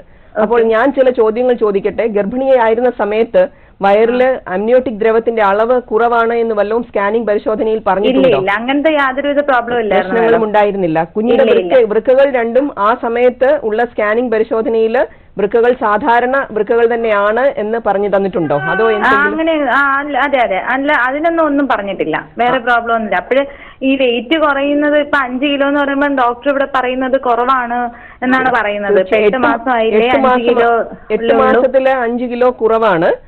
അപ്പോൾ കുഞ്ഞിന്റെ പ്രധാനമായും നമ്മൾ ശ്രദ്ധിക്കേണ്ടത് കുഞ്ഞിന്റെ ആഹാരക്രമം എന്തൊക്കെയാണെന്നുള്ളത് ആദ്യമായിട്ട് ശ്രദ്ധിക്കണം. രണ്ടാമത്തെ കാര്യം, കുഞ്ഞിന്റെ മൂത്രം പോകുന്നത് മോളാണെന്നല്ലേ പറഞ്ഞത്? അതെ അതെ, മകളാണ്. അപ്പോൾ മൂത്രം പോകുന്നതിന്റെ അളവ് സാധാരണ ഒരു കുട്ടിക്ക് പോകുന്നതിനേക്കാളും വളരെ കൂടുതൽ അളവിൽ മൂത്രം പോകുന്നുണ്ടോ? കുഞ്ഞിന് കൂടുതലായിട്ടുള്ള ദാഹമുണ്ടോ?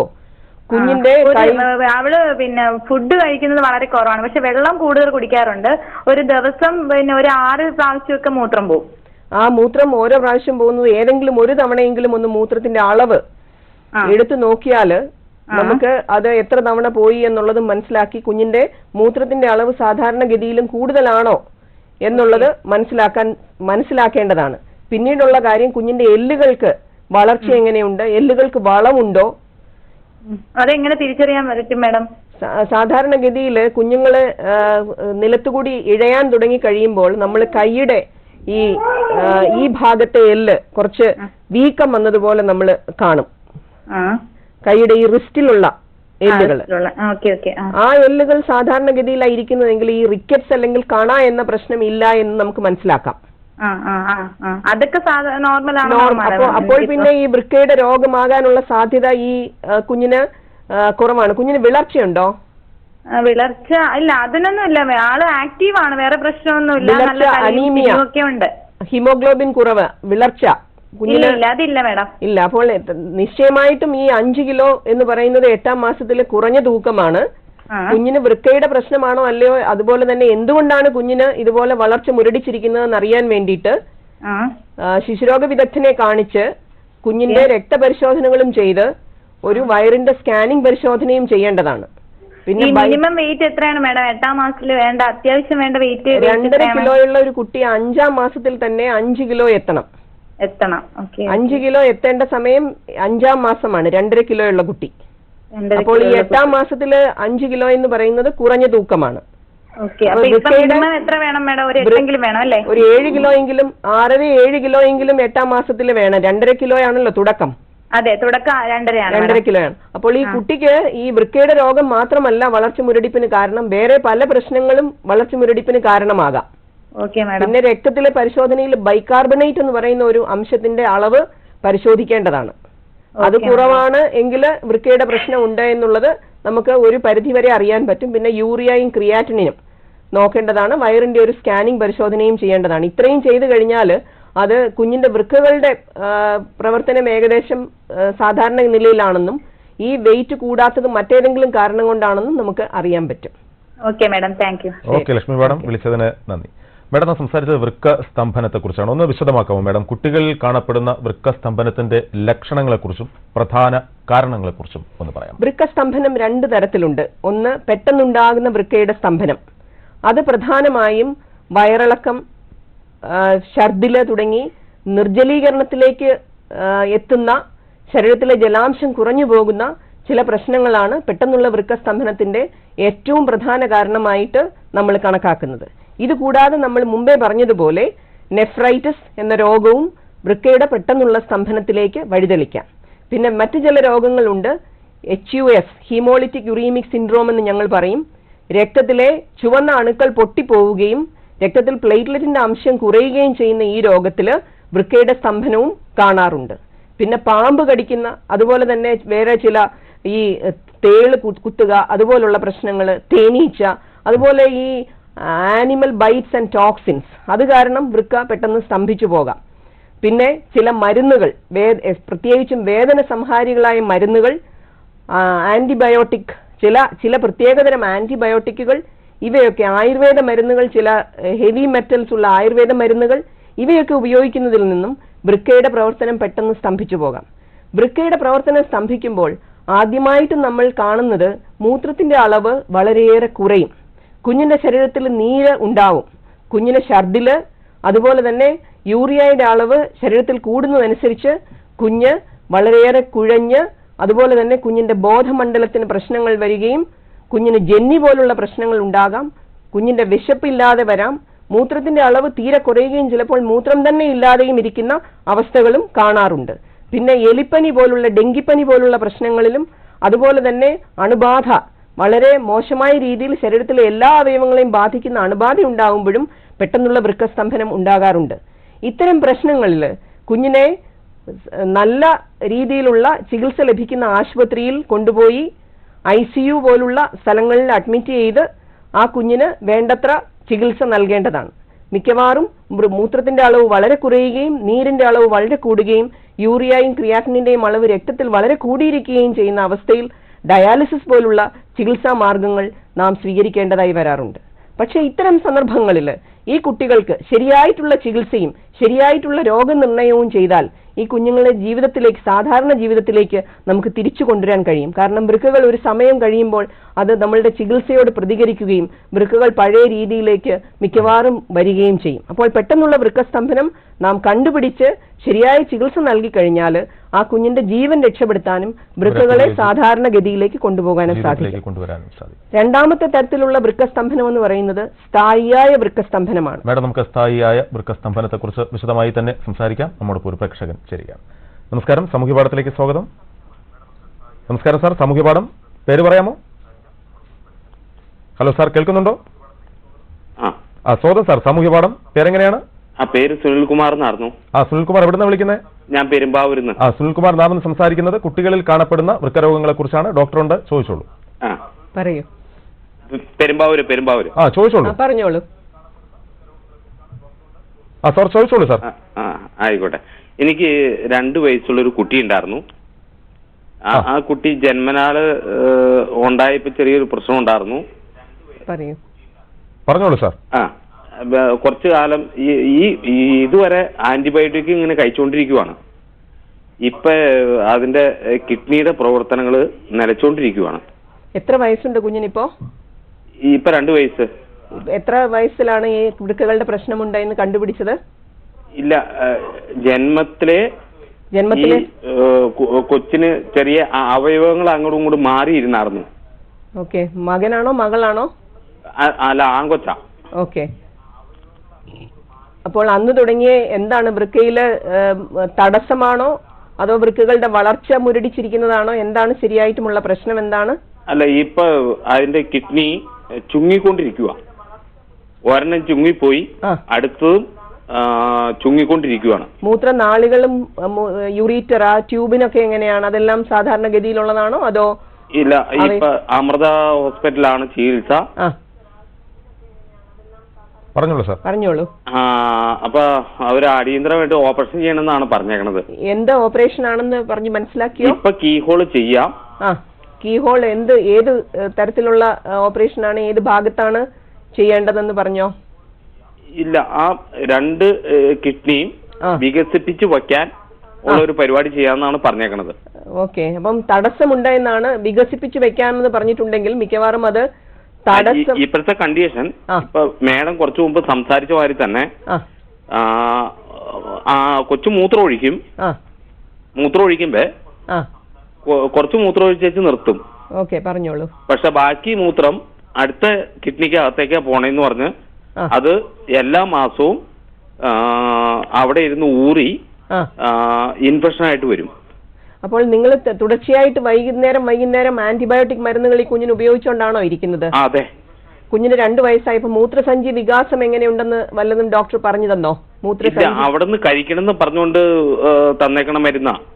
കഴിക്കണം, ആ മരുന്ന് തുടർച്ചയായിട്ട് കഴിക്കണം. പക്ഷേ ഈ കുഞ്ഞിനെ ഈ പറഞ്ഞതുപോലെ 2 വൃക്കകളിലേക്ക് മൂത്രം തിരികെ പ്രവേശിക്കുന്ന പ്രശ്നമുണ്ട് എന്നാണ് ഞാൻ മനസ്സിലാക്കുന്നത്. അത് കാരണം വൃക്കകളുടെ വളർച്ച മുരടിച്ചു പോയിരിക്കുകയാണ്. അതുകൊണ്ടാണ് വൃക്കകൾ ഇപ്പോൾ ചുരുങ്ങി ചെറുതായിക്കൊണ്ടിരിക്കുന്നത്. കുഞ്ഞിന്റെ യൂറിയയും ക്രിയാറ്റിനും ഇപ്പോൾ ഏത് അളവിലാണ് ഉള്ളത്? അളവ് ഒരെണ്ണം, അതായത് നേരത്തെ ചെയ്ത റിപ്പോർട്ടുള്ളൂ, ഒരെണ്ണം 32. യൂറിയയാണോ 32? അല്ല, അതായത് വൃക്കയുടെ വികസന പ്രവർത്തനം. അത് ന്യൂക്ലിയർ സ്കാനിന്റെ റിപ്പോർട്ടാണ് പറയുന്നത്. 32% ഒരു വശത്ത്, മറ്റേ വശത്ത് 63. അപ്പോൾ 63% പ്രവർത്തനം ഉള്ള വൃക്കയാണ് നമുക്കിപ്പോൾ ഈ കുഞ്ഞിന്റെ ഒരു നന്നായി പ്രവർത്തിക്കുന്ന വൃക്ക എന്ന് മനസ്സിലാക്കുന്നു.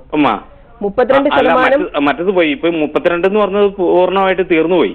32% നമ്മൾ പൂർണ്ണമായും തീർന്നു എന്ന് വെക്കില്ല. 10% കുറയുമ്പോഴാണ് അവർക്ക് പ്രവർത്തനം തീരെ കുറവ്. അല്ല, അത് ഇത് ഒരു 5-8 മാസം മുമ്പുള്ള ഒരു റിപ്പോർട്ടാണ്. അപ്പോൾ വീണ്ടും ഞാനിപ്പോ ഈ പറയണത് അതിനുശേഷമുള്ള റിപ്പോർട്ട് ഇപ്പൊ വരാതിരിക്കണുള്ളൂ.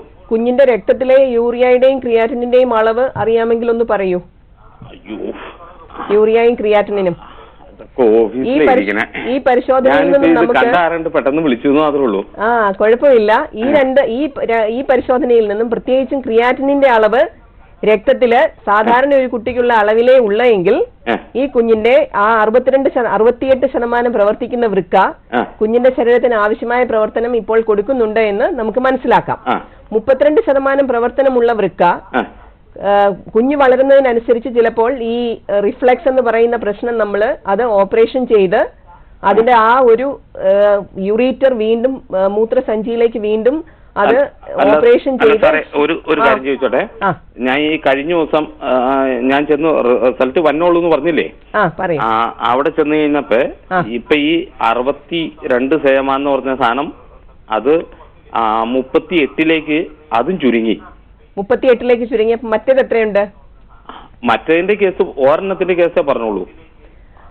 അതെ, ന്യൂക്ലിയർ സ്കാൻ പരിശോധനയിലെ ചോദിച്ചു കഴിഞ്ഞപ്പോ പറഞ്ഞത് 68 ഉണ്ടായിരുന്നത് അങ്ങനെ നിൽക്കുമായിരിക്കും എന്നുള്ളൊരു സിറ്റുവേഷൻ ആണ് പുള്ളി അന്ന് പറഞ്ഞത്. അപ്പോൾ ഇപ്പോൾ അതും 38 ചുരുങ്ങി. അത് മിക്കവാറും ഈ കുഞ്ഞിന് യൂറിയയുടെയും ക്രിയാറ്റിന്റെയും അളവും കൂടെ അറിയാമായിരുന്നെങ്കിൽ എനിക്ക് കുറച്ചുകൂടി പറഞ്ഞ് മനസ്സിലാക്കാൻ സാധിക്കുമായിരുന്നു. കുഞ്ഞിന്റെ വളർച്ച എങ്ങനെയുണ്ട്? വളർച്ച ആള് വളരെ ക്ഷീണിതനാണ്. പക്ഷെ ആള് ഓടി നടക്കും, ആക്റ്റീവാണ്. ആൾ ആക്റ്റീവാണ്. വെയിറ്റ് എത്രയുണ്ട്? വെയിറ്റ് കഴിഞ്ഞ ദിവസം തൂക്കി നോക്കിയപ്പോ ഇപ്പൊ 2 വയസ്സും 3 മാസമായി. 8 കിലോ ഉണ്ട് ഇപ്പൊ. 8 കിലോ തൂക്കം. എല്ലുകൾക്ക് വളവോ അങ്ങനെ എന്തെങ്കിലും ബുദ്ധിമുട്ടുണ്ടോ? ബുദ്ധിമുട്ടൊന്നും അങ്ങനെയൊന്നും എല്ലുകൾക്ക് നമ്മൾ കാണുമ്പോൾ കുഞ്ഞിന്റെ കാലിന് വളവുണ്ടോ കൈക്ക് വളവുണ്ടോ എന്നുള്ളത് നമുക്ക് കാണുമ്പോൾ തന്നെ മനസ്സിലാവുമല്ലോ. ഓടുമ്പോ ഒരു ചട്ടല് പോലുള്ള ഒരു ഓട്ടാണ്. അത് ശരി. നടക്കാൻ താമസിച്ചായിരുന്നോ? നടക്കാൻ താമസിച്ചായിരുന്നു. അപ്പോൾ ഈ കുഞ്ഞിന് കൂടുതലായിട്ടുള്ള രക്തപരിശോധനകൾ ആവശ്യമാണിപ്പോൾ. വയറിന്റെ ന്യൂക്ലിയർ സ്കാൻ പരിശോധന വീണ്ടും ഒരു തവണ കൂടെ ഓപ്പറേഷൻ കഴിഞ്ഞിട്ട് ഒരു 6 മാസം കഴിഞ്ഞിട്ടോ ചെയ്യുക. 6 മാസം കഴിഞ്ഞിട്ട് ചെയ്യണം. ഓപ്പറേഷൻ ആദ്യം പോയി ചെയ്യൂ.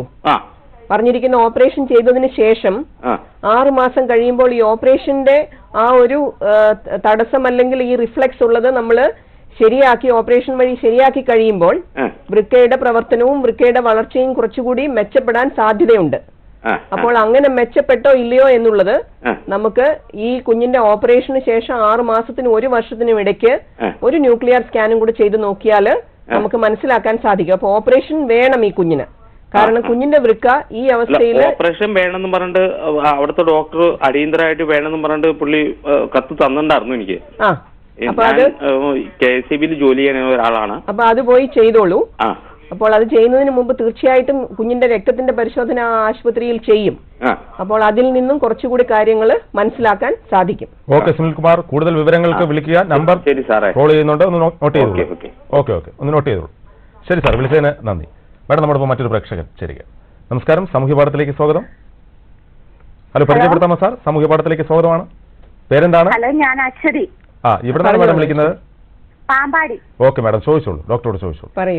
ഞാൻ പ്രഗ്നന്റ് ആയിരുന്നപ്പോ എന്റെ കുഞ്ഞിന്റെ കിഡ്നിക്ക് ചെറിയൊരു വീക്കം ഉണ്ടെന്ന് പറഞ്ഞായിരുന്നു. ഒരു കിഡ്നിക്കോ 2 കിഡ്നികൾക്കുമോ? ഒരു കിഡ്നിക്ക്. ഓക്കെ. ആ കിഡ്നിക്ക് വീക്കം ഉണ്ടെന്ന് പറഞ്ഞപ്പോ ഞങ്ങള് സ്കാൻ ചെയ്ത് നോക്കിയപ്പോഴാ പറഞ്ഞത്. അത് എത്ര, അതിന്റെ അളവ് ഏകദേശം പറയാൻ സാധിക്കുമോ? അളവ് പറയാൻ സാധിക്കത്തില്ല. ജനിച്ച 1 മാസം കഴിയുമ്പോ ആ വീക്കം മാറുമെന്നാ പറഞ്ഞത്. ശരി. ഇപ്പൊ ഡെലിവറി കഴിഞ്ഞിട്ട് 79 ദിവസമായി. പറയൂ. ഞങ്ങൾ സ്കാൻ ചെയ്ത് നോക്കിയപ്പോ ആ വീക്കം മാറിയെന്നാ പറഞ്ഞേ. വീക്കം മാറിയെന്ന് പറഞ്ഞിട്ടുണ്ട്? മാറിയെന്ന് പറഞ്ഞു. ക്രിയാറ്റിനൊക്കെ നോക്കിയപ്പോ നോർമലായിരുന്നു. Very good. അപ്പൊ വീണ്ടും ഇത് തരാൻ സാധ്യതയുണ്ടോ ഡോക്ടർ? നമ്മള് ഒരു സ്കാൻ പരിശോധനയിൽ വൃക്കകളുടെ വീക്കം മാറിയെന്ന് പറഞ്ഞാലും 3 മാസത്തിന് ശേഷം വീണ്ടും ഒരു പ്രാവശ്യം കൂടെ സ്കാനിങ് പരിശോധന ചെയ്യണം. കുഞ്ഞിന് 1 വയസ്സാകുമ്പോൾ വീണ്ടും 1 തവണ കൂടി ചെയ്യണം. ഈ 2 പരിശോധനകൾ നന്നായിട്ട് കരയുന്നുണ്ട് അവന്. മൂത്രം ഒഴിക്കുമ്പോൾ ദൂരെ പോയി വീഴുന്നുണ്ടോ? തെറിച്ചു പോകുന്നുണ്ടെങ്കിൽ ഭയപ്പെടേണ്ട. ഇപ്പോൾ 79 ദിവസമേ ആയുള്ളൂ. കുഞ്ഞിന് 6 മാസം ആകുമ്പോൾ ഒരു സ്കാനും കൂടെ ചെയ്യണം. 1 വയസ്സാകുമ്പോൾ വീണ്ടും 1 സ്കാനും കൂടെ ചെയ്യണം. ഈ 2 സ്കാനിംഗ് പരിശോധനകളിലും വൃക്കയ്ക്ക് വീക്കമില്ല എങ്കിൽ കുഞ്ഞിന്റെ വൃക്കകൾ രണ്ടും സാധാരണ ഗതിയിലേക്ക് വന്നിട്ടുണ്ട് എന്ന് നമുക്ക് നിശ്ചയമാക്കാം. കുഴപ്പമില്ല. കരച്ചിലുണ്ട്. അത് കഴിയുമ്പോ ചിലപ്പോ മൂത്രം ഒഴിക്കുമ്പോ കരച്ചിലില്ലാത്ത രീതിയിലാ മൂത്രം പോകുന്നത്. അത് കുറച്ചുകൂടെ കഴിയുമ്പോൾ ആ കരച്ചിൽ മാറും. സ്ഥിരമായിട്ട് കരയുന്നുണ്ടെങ്കിൽ മൂത്രം കൊണ്ടുപോയി പരിശോധിച്ച് മൂത്രത്തിൽ അണുബാധയുണ്ടോ എന്ന് ഒന്ന് മനസ്സിലാക്കണം. നന്നായി പോകുന്നുണ്ട് മൂത്രം. പോകുന്നുണ്ടെങ്കിൽ സാരമില്ല, നമുക്ക് വെയിറ്റ് ചെയ്യാം. ഓക്കെ മാഡം, വിളിച്ചതിന് നന്ദി. മാഡം, നാം സംസാരിച്ചുകൊണ്ടിരുന്നത് വൃക്ക സ്തംഭനത്തെ കുറിച്ചായിരുന്നു. മാഡം വിശദമാക്കാൻ വന്നത് സ്ഥായിയായ വൃക്ക സ്തംഭനത്തെ കുറിച്ചായിരുന്നു. ഒന്ന് വിശദമാക്കാം. സ്ഥായിയായ വൃക്കകളുടെ സ്തംഭനം നമ്മൾ ഇപ്പോൾ കുറെ പറഞ്ഞു, നമുക്ക് കുറെ ടെലിഫോൺ കോൾസും വന്നു. സ്ഥായിയായി വൃക്ക സ്തംഭിക്കുന്ന പ്രശ്നങ്ങളിൽ കുട്ടികളിൽ പ്രധാനപ്പെട്ട കാരണം ഈ ജന്മനാലെയുള്ള വൃക്കകളുടെ പ്രശ്നങ്ങളാണ്.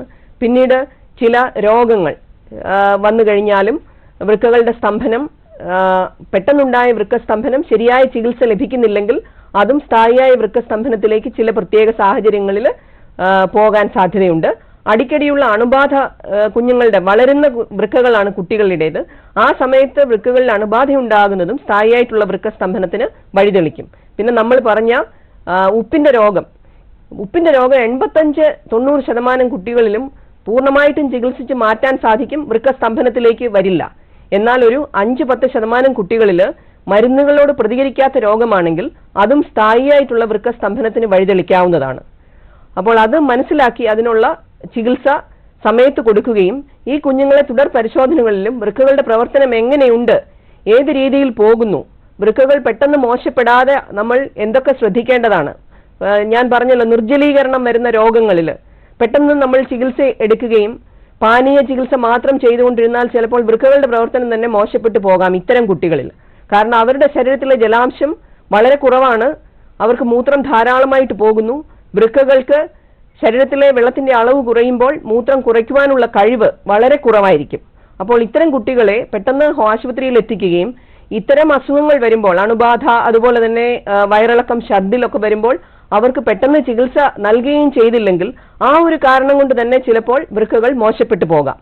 പിന്നീട് ചില മരുന്നുകൾ ഉപയോഗിക്കുന്നത്, ആയുർവേദ മരുന്നുകൾ, ഈ ഹെവി മെറ്റൽസ് ഉള്ള ആയുർവേദ മരുന്നുകൾ പറഞ്ഞു നമ്മൾ, അതുപോലെ തന്നെ ചില ആന്റിബയോട്ടിക് മരുന്നുകൾ, വേദന സംഹാരികൾ, ഇവയൊക്കെ ഒഴിവാക്കേണ്ടതും ആവശ്യമാണ്. ഈ സ്ഥായിയായിട്ടുള്ള വൃക്കസ്തംഭനമുള്ള കുട്ടികളെ ഡോക്ടർമാരെ കാണിച്ച് തുടർ പരിശോധനകളും അവരുടെ വളർച്ചയും അവരുടെ എല്ലിന്റെ ആരോഗ്യവും അവരുടെ വിളർച്ചയ്ക്കുള്ള മരുന്നുകളും എല്ലാം തക്ക സമയത്ത് നൽകി അവരെ നമ്മുടെ ചികിത്സയിൽ തന്നെ കൊണ്ടുപോകേണ്ടത് അത്യാവശ്യമാണ്. മാഡം, നെഫ്രൈറ്റിസ് രോഗത്തെക്കുറിച്ചും രോഗലക്ഷണങ്ങളെക്കുറിച്ചും ചികിത്സാ വിധികളെക്കുറിച്ചും ഒക്കെ പറയുകയുണ്ടായി. നെഫ്രൈറ്റിസ് രോഗം എങ്ങനെ തടയുവാൻ സാധിക്കും എന്ന് പറഞ്ഞുകൊണ്ട് നമുക്ക് ഇന്നത്തെ ഷോ വൈൻഡപ്പ് ചെയ്യാം. നെഫ്രൈറ്റിസ് രോഗം തടയുവാനായിട്ട് നമ്മൾ ആദ്യമേ തന്നെ പറഞ്ഞു, ചില ചൊറി, ചിരങ്ങ്, അതുപോലെ തൊണ്ടവേദന, അവയിൽ നിന്നൊക്കെയാണ് ഈ നെഫ്രൈറ്റിസ് രോഗം കുട്ടികൾക്കുണ്ടാവുന്നത്. അപ്പോൾ കുട്ടിയുടെ തൊലിയിൽ ഒരു മുറിവുണ്ടായി, അത് പഴുത്തിരിക്കുന്നു, നമ്മളത് ശ്രദ്ധിക്കുന്നില്ല, നമ്മളതിന് വേണ്ടത്ര മരുന്നുകൾ കൊടുക്കുന്നില്ല, ആ അവസ്ഥ പിന്നീട് ഈ നെഫ്രൈറ്റിസ് രോഗത്തിലേക്ക് വഴിതെളിക്കാം. അപ്പോൾ അത്തരം പ്രശ്നങ്ങൾ, തൊണ്ടവേദന, ജലദോഷം, അതുപോലെ ഈ തൊലിയിലുള്ള ഇൻഫെക്ഷൻ, ഇതെല്ലാം കൃത്യസമയത്ത് തന്നെ ആന്റിബയോട്ടിക് മരുന്നുകൾ ഉപയോഗിച്ച് ചികിത്സ കൊടുക്കുകയാണെങ്കിൽ നമുക്ക് ഈ നെഫ്രൈറ്റിസ് രോഗത്തിൽ നിന്നും കുഞ്ഞുങ്ങളെ രക്ഷപ്പെടുത്താൻ സാധിക്കും. മാഡം, നമുക്ക് അനുവദിച്ചിരിക്കുന്ന സമയം ഇവിടെ പൂർണ്ണമാവുകയാണ്. കുട്ടികളുടെ വൃക്ക രോഗങ്ങളെക്കുറിച്ചും രോഗലക്ഷണങ്ങളെക്കുറിച്ചും ചികിത്സാ വിധികളെക്കുറിച്ചും പ്രതിരോധ നടപടികളെക്കുറിച്ചുമൊക്കെ വളരെ വ്യക്തമായി സംസാരിച്ച മാഡത്തിന് എല്ലാവിധ നന്ദിയും അറിയിക്കുകയാണ്. സാമൂഹ്യ പാഠം ഇന്നിവിടെ ഇങ്ങനെ പൂർണ്ണമാകുന്നു. നാളെ വീണ്ടും കാണാം മറ്റൊരു വിഷയവുമായി, മറ്റൊരു ഗസ്റ്റുമായി. നമസ്കാരം.